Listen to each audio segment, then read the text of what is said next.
참소망의 새 아침이 밝았습니다. 2023년 3월 23일 목요일 새벽 기도회를 시작하겠습니다. 다 같이 찬송 321장 찬양하시겠습니다. 찬송가 321장입니다.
십자가에 달리사 날 자유하게 했으니 내 몸과 마음을 주 위에 다스게 하소서.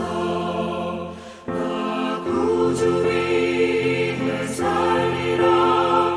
내 기쁨 한량 없으리. 갈 길이 인도하소서. 내 구주 예수여. 아멘.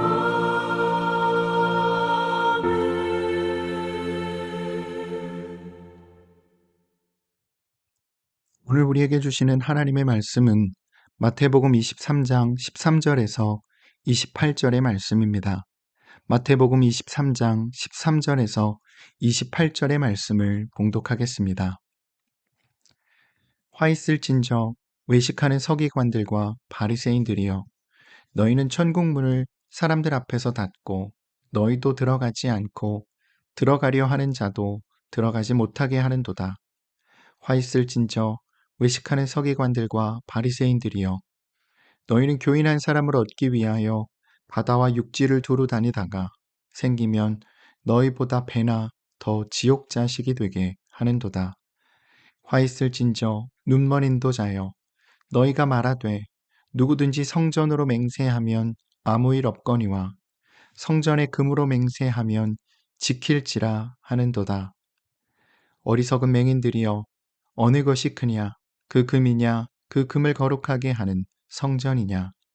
너희가 또 이르되 누구든지 제단으로 맹세하면 아무 일 없거니와 그 위에 있는 예물로 맹세하면 지킬지라 하는도다. 맹인들이여, 어느 것이 크냐, 그 예물이냐, 그 예물을 거룩하게 하는 제단이냐. 그러므로 제단으로 맹세하는 자는 제단과 그 위에 있는 모든 것으로 맹세하며, 또 성전으로 맹세하는 자는 성전과 그 안에 계신 이로 맹세하며, 또 하늘로 맹세하는 자는 하나님의 보좌와 그 위에 앉으신 이로 맹세함이니라. 화 있을진저 외식하는 서기관들과 바리새인들이여, 너희가 박하와 회향과 근처의 11조는 들이되 율법에 더 중한 바 정의와 긍휼과 믿음은 버렸도다. 그러나 이것도 행하고 저것도 버리지 말아야 할지니라. 맹인된 인도자여, 하루살이는 걸러내고 낙타는 삼키는도다. 화 있을진저 외식하는 서기관들과 바리새인들이여, 잔과 대접의 겉은 깨끗이 하되 그 안에는 탐욕과 방탕으로 가득하게 하도다. 눈먼 바리새인이여, 너는 먼저 안을 깨끗이 하라. 그리하면 겉도 깨끗하리라. 화 있을진저 외식하는 서기관들과 바리새인들이여, 회칠한 무덤 같으니 겉으로는 아름답게 보이나 그 안에는 죽은 사람의 뼈와 모든 더러운 것이 가득하도다. 이와 같이 너희도 겉으로는 사람에게 옳게 보이되 안으로는 외식과 불법이 가득하도다. 아멘. 오늘도 이 새벽 기도회에 동참하는 모든 참소망의 성도님들과 모든 하나님의 백성들 위해 좋으신 주님의 은총과 평화가 함께 하시길 빕니다. 오늘 우리에게 주어진 본문인 마태복음 23장 13절에서 28절의 말씀은 마태복음 전체 28장 가운데서 가장 유별나다고 할 수 있습니다. 마태복음만이 아니라 복음서 전체를 놓고 보아도 이런 대목은 좀처럼 찾아보기 힘듭니다. 만약 예수님을 아주 온유하고 부드럽고 수줍음 많은 분으로 생각하시는 분들이 계시다면 마태복음 23장은 읽지 않는 것이 좋을지도 모르겠습니다. 예수님이 아주 격한 어조로 거칠게 어떤 이들을 비판하고 있기 때문입니다. 이것만 따로 떼어서 본다면 이것이 과연 예수님의 말씀이 맞을까 하는 생각이 들 정도입니다. 특히 오늘 본문이 시작되는 13절부터 이어지는 화 있을진저라는 표현으로 시작되는 저주는 단연 우리의 눈길을 끄는 대목입니다. 이는 13절부터 시작하여 무려 7번이나 반복되어 나옵니다. 이 표현은 마태복음 5장 3절 이하에 나오는 소위 팔복과 그 구조가 비슷합니다. 그런데 팔복에서는 어떤 이들에게 복이 있을 것이라고 표현되어 있는 반면에 여기에서는 당신들에게 화가 미칠 것이라고 표현되어 있습니다. 그것도 매우 거칠게 말입니다. 그 중에 몇 가지만 살펴보고 오늘 말씀의 의미를 새겨보겠습니다. 먼저 오늘 본문 13절의 말씀입니다. 화 있을진저 외식하는 서기관들과 바리새인들이여, 너희는 천국문을 사람들 앞에서 닫고 너희도 들어가지 않고 들어가려 하는 자도 들어가지 못하게 하는도다. 이어지는 25절, 27절의 말씀입니다. 먼저 25절의 말씀입니다. 화 있을진저 외식하는 서기관들과 바리새인들이여, 잔과 대접의 겉은 깨끗이 하되 그 안에는 탐욕과 방탕으로 가득하게 하는도다. 계속해서 27절의 말씀입니다. 화 있을진저 외식하는 서기관들과 바리새인들이여, 회칠한 무덤 같으니 겉으로는 아름답게 보이나 그 안에는 죽은 사람의 뼈와 모든 더러운 것이 가득하도다. 예수님은 이 이야기를 듣는 이들 모두가 큰 모욕감을 느낄 정도로 강하게 비판하셨습니다. 여기서 예수님에 의해 지목당했던 이들은 두 부류의 사람들입니다. 하나는 서기관들이고 다른 하나는 바리새인들입니다. 서기관들은 율법을 전문적으로 연구하는 율법학자들입니다. 이들은 율법을 사람들에게 가르쳤습니다. 또한 이들은 종교와 사회의 규범을 세워가는 일을 했습니다. 그래서 오늘날로 그들의 직업을 말한다면 신학자, 대학 교수 혹은 판사와 변호사 등과 같은 사람들이라고 할 수 있을 겁니다. 이들은 고대 유대 사회에서 특별히 존경받는 사람들이었습니다. 당시 사람들은 대다수가 문맹이었기에 글자를 마음대로 다룰 줄 아는 서기관들은 감히 범접하기 어려운 대상, 사람들이었던 것입니다. 또 바리새인들은 율법을 실제의 삶에서 실천하고 지키는 이들을 가리킵니다. 바리새인들은 자타가 공인하는 모범적 평신도 그룹이었습니다. 이들은 세상과 타협하지 않고 순수하게 하나님 신앙을 지키려고 노력했습니다. 그렇기에 누가 봐도 서기관들과 바리새인들은 당시 사람들에게 존경을 받아 마땅한 사람들이었습니다. 예수님은 이러한 사람들을 보고 하나님 나라의 걸림돌이라고 말씀하신 것입니다. 또 그들을 향해 겉과 속이 다른 사람들이라고 말씀하신 것입니다. 겉은 깨끗한 듯 보이지만 속에는 탐욕과 방종이 가득 차 있다는 것입니다. 또한 그들을 향해 회칠한 무덤 같다고도 말씀하셨습니다. 이쯤 되면 이것은 그들을 향한 명백한 도발이고 선전포고입니다. 그런데 과연 서기관들과 바리새인들이 모두 이런 가혹한 비판을 받아야 할 정도로 잘못된 사람들이었을까요? 그들 중에서도 분명 반듯하게 율법을 실천하려고 노력하는 사람들이 적지 않았을 겁니다. 그런데 왜 예수님은 서기관들과 바리새인들 모두가 마치 중죄인인 것처럼 이렇게 거칠게 비판하셨던 것일까요? 그래서 생각해 봅니다. 과연 이 말씀이 꼭 그들만을 향한 말씀이었을까 하고 말입니다. 예수님께서 단지 서기관들과 바리새인들만을 비판하기 위하여 이런 이야기를 하셨던 것은 아니셨을 거라고 생각합니다.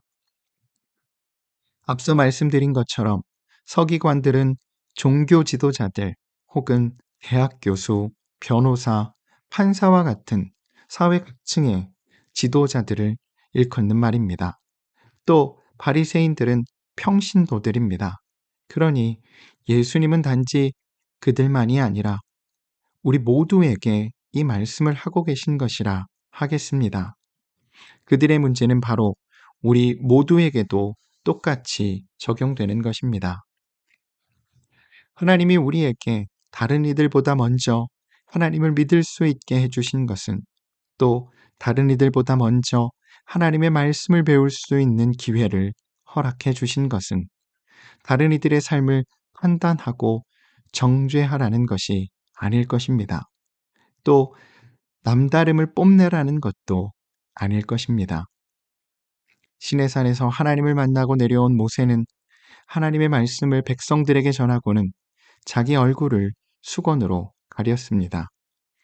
하나님의 말씀을 전할 때는 빛나는 얼굴로 말씀을 전했지만 백성들과 일상의 삶을 살아갈 때는 자기 빛을 가리고 구별 없이 그들 속에 들어가 살았다는 것입니다. 곧 경건하게 사는 건 필요하지만 그것을 내세우고 뽐내고 자랑하는 건 잘못된 것이라는 것입니다. 그런데 서기관들과 바리새인들은 자신들의 경건을 드러내고 자랑하는 일에만 몰두했던 것입니다. 혹 이들과 같은 모습이 우리에게도 있을 수 있겠습니다. 그러한 삶을 두고 예수님은 하나님 나라의 걸림돌이라고 말씀하신 것입니다. 또 그러한 삶을 두고 겉과 속이 다른 사람들이라고 말씀하신 것입니다. 외적으로 보면 좋은 신앙인인 듯 보이지만 결국은 가짜였다는 것입니다. 사람들은 대개 가짜일수록 자기를 꾸미는 일에 열심을 내기 마련입니다. 내실은 볼품없지만 사람들에게 그럴싸하게 포장하여 자신을 보여주고 싶기 때문입니다. 이런 신앙을 바로 진부한 신앙이라고 하는 것입니다. 진부하다고 할 때의 진은 늘어놓다 혹은 넓게 깔다는 뜻이고 부는 썩다 혹은 썩히다는 뜻입니다. 옛날에는 고기를 먹을 기회가 별로 없었기 때문에 사람들은 자기 집에 고기가 있으면 자랑 삼아 사람들이 보는 곳에 내놓곤 했다고 합니다. 적당히 하고 그만두어야 하는데 자랑하고 싶은 마음이 넘치다 보니 고기가 이미 상해 악취가 나는데도 거두지 않았던 것입니다. 그게 바로 진부입니다. 오늘의 교회가 세상 사람들의 비난의 표적이 된 것은 바로 이러한 이유 때문은 아닐까요? 한마디로 위선적이라는 것입니다. 복음으로 새롭게 시작한 공동체라 하더라도 여전히 그 안에 위선이 작동될 수 있습니다. 서로 잘난 척하는 일들도, 서로를 비판하고 평가하고 가르치려는 일들도 쉼없이 일어납니다. 그래서 예수님은 오늘 본문 앞에 기록된 8절, 9절, 10절에서 선생, 아버지, 지도자연 하지 말라는 말씀을 하셨던 것입니다. 그러면서 예수님 말씀하신 그리스도인의 삶의 자세는 11절, 12절의 말씀과 같이 섬기는 자가 되어야 하고 자기를 낮추는 자가 되어야 한다는 것입니다. 여기서 말하는 낮아짐은 자세를 낮추라는 말이 아니라 굽신거리라는 말이 아니라 하나님이 하시려는 일을 우리가 앞서 행하지 않고 또 우리의 생각을 마치 하나님의 생각이나 뜻인 양 행동하지 않으며 하나님이 하나님의 일을 하시기를 바라며 우리 또한 그 하나님의 일에 우리 자신을 투신하는 것을 말합니다. 하나님의 일이란 무엇입니까?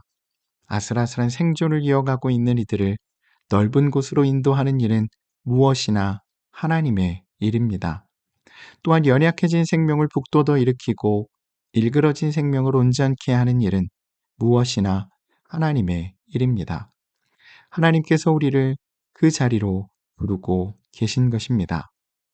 우리가 예수님을 믿는다고 할 때 우리가 꼭 잊지 말아야 할 한 가지가 있습니다. 그것은 우리 신앙의 목표는 예수님을 닮아가는 데 있다는 것입니다.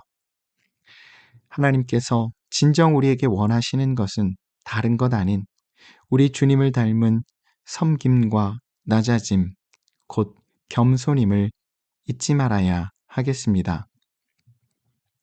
신압으로 영적인 교만이라는 영혼의 바이러스가 우리의 삶을 혼돈 속으로 빠뜨렸던 코로나19처럼 번져가곤 합니다. 그러니 더더욱 스스로를 낮추고 또 낮추십시오. 자기를 비우고 또 비우십시오. 함부로 가르치려 하지 말고 삶으로 가리켜 보이십시오. 적어도 천국문을 막아서는 사람들은 되지 않겠다고 다짐하십시오. 그것이 영적인 바이러스로부터 우리 스스로를 지키는 길일 것입니다. 하나님의 도우심으로 우리의 삶이 나날이 섬김과 겸손의 삶으로 우리 주님 닮아가기를 간절히 기원합니다. 아멘. 함께 기도하겠습니다. 사랑의 주님, 오늘도 우리와 함께하여 주심에 감사드립니다. 우리 모두가 날마다 하나님의 나라를 꿈꾸며 살게 하여 주시고 우리가 서 있는 자리가 어디이든 우리의 삶의 형편이 어떠하든 늘 하나님을 기억하며 하나님 안에 거하며 언제나 어디서나 그리스도인답게 살아가도록 우리를 인도하여 주시옵소서. 특별히 우리가 예수님을 길이라고 고백하면서도 일수 바리새인의 길을 걷곤 합니다. 주여, 우리를 주님의 길로만 인도하여 주시고 하나님을 바라보는 우리의 눈빛이 우리의 욕망과 욕심으로 흐려지지 않도록 우리를 꼭 붙들어 주시옵소서. 그래서 우리의 걷는 길이 늘 주님과 동행하는 길이 되게 하여 주시고 우리의 발걸음이 닿는 곳마다 하나님의 이름이 새겨지며 높아지는 은혜가 있게 하여 주시옵소서. 이를 통해 하나님을 모르는 많은 이들이 하나님을 깨닫고 알게 되는 놀라운 은총 또한 있게 하여 주시옵소서. 또한 오늘도 우리의 가정과 일터와 사업장을 지켜주시고 하나님의 인도하심과 하나님의 붙드심 속에 든든히 세워져감을 보게 하여 주시고 오늘도 우리의 삶에 감사와 찬양이 넘쳐나게 하여 주시옵소서. 감사드리며 우리 주님 예수 그리스도의 이름으로 간절히 기도드립니다. 아멘. 성도 여러분, 오늘 하루도 주님의 은혜 안에서 말씀에 잇대어 살아가시는 복된 하루 되시기를 바랍니다.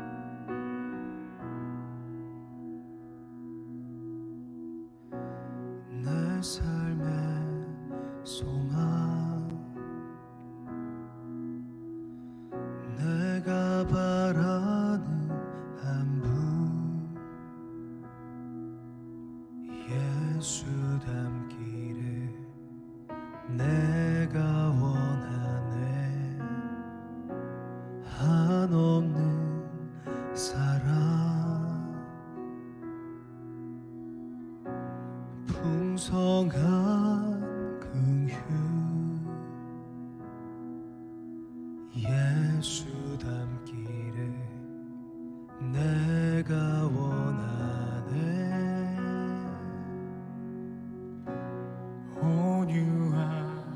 온유하시고 겸손하신 성품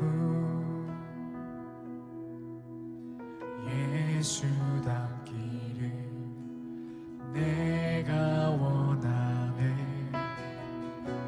자비하시고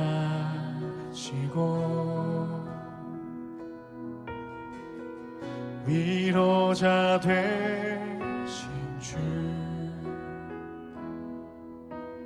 예수 닮기를 내가 원하네. 예수 닮기를 예수 보기를 예수만 높이길 내가 원하네. 내 평생 소원 예수 닮기를 예수만 닮기를